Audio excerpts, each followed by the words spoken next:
आज माननीय प्रधानमंत्री श्री नरेंद्र मोदी जी ने बाबा साहेब अम्बेडकर के संविधान के प्रति प्रतिबद्धता को एक बार फिर बहुत ही महत्वपूर्ण निर्णय के साथ बताया है, दिखाया है।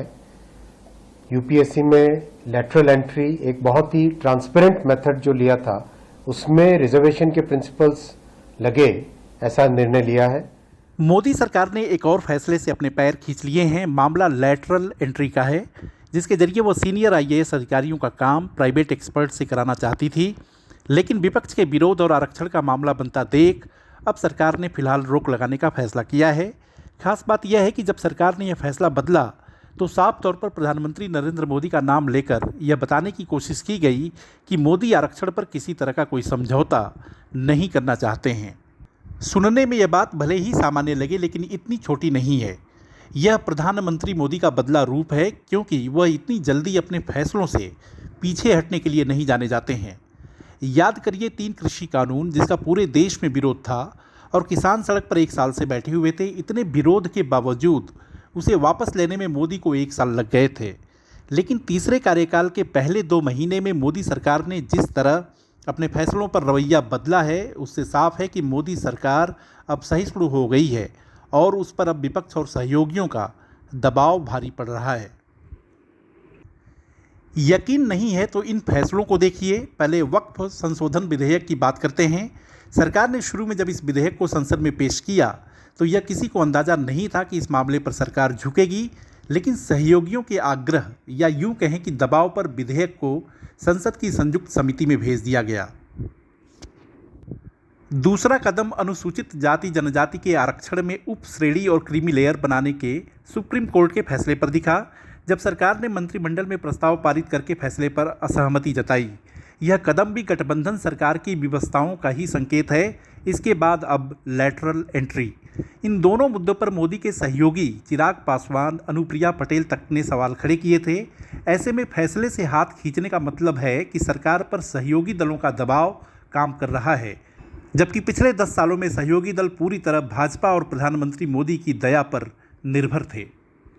मुझे खुशी है और ये मेरे विश्वास को पुनः बल देता है कि मेरे प्रधानमंत्री आदरणीय नरेंद्र मोदी जी ने समाज के एक बड़े वर्ग, अनुसूचित जाति जनजाति पिछड़ा वर्ग से आने वाले लोगों की चिंताओं को समझा और आज एक आदेश के तहत ये जो विज्ञापन निकला था इसको रद्द किया जाता है।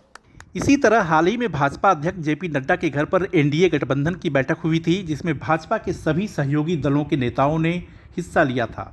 इस बैठक ने अटल बिहारी वाजपेयी युग के एनडीए की याद दिलाती, जब ऐसी बैठकें अक्सर हुआ करती थीं। जबकि 2024 के नतीजे के आने से पहले पिछले 10 सालों में इस तरह की कोई बैठक नहीं हुई। यहाँ तक कि अनौपचारिक चायपान के लिए भी एनडीए की कोई बैठक हुई हो, ऐसा याद नहीं आता है। सरकार का रुख कैसे बदल गया उसे आप प्रधानमंत्री मोदी के तेवर से भी देख सकते हैं।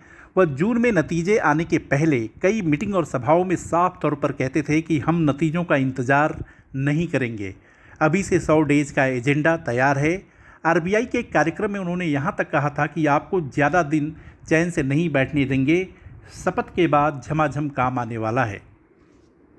लेकिन 2 महीने बीतने के बाद भी इस समय सत्ता के गलियारों में 100 डेज एजेंडे की कोई चर्चा नहीं है और न ही सरकार ने अभी तक कोई चौंकाने वाला फैसला किया है। जबकि मोदी सरकार नोटबंदी, धारा 370, कृषि कानून से लेकर कई ऐसे फैसले ले चुकी है जिससे पूरा देश चौंक गया था। साफ है कि मोदी 3.0 का तेवर बदला हुआ है और सरकार को अब विरोध और उसके चुनावी परिणाम की ज़्यादा चिंता हो रही है, खासतौर से जब हरियाणा, जम्मू कश्मीर, दिल्ली, महाराष्ट्र जैसे राज्यों में विधानसभा चुनाव होने वाले हों। ऐसे में मोदी सरकार किसी भी हालात में बड़ा चुनावी झटका नहीं खाना चाहती है, क्योंकि अगर ऐसा होगा तो फिर विपक्ष का जोश बहुत हाई हो चुका होगा, जो गठबंधन की सरकार की सेहत के लिए कहीं से भी सही नहीं होगा।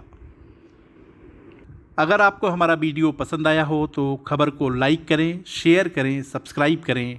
देखते रहिए इंडिया अड्डा।